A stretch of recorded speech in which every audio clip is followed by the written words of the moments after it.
Today I'll be cleaning my curries I've had for 2016, 2017. Yeah, they're pretty gross. Been experimenting. Oh, there's my Embiids I just cleaned. That's the other one.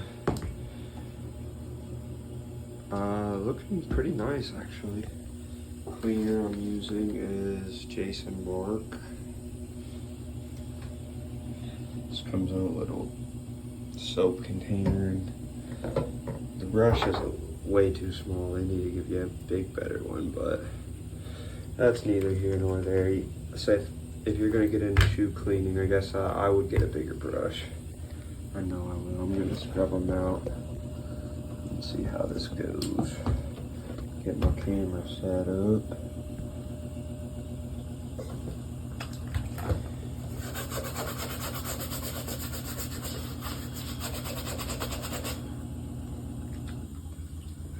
Probably should get a before and after photo.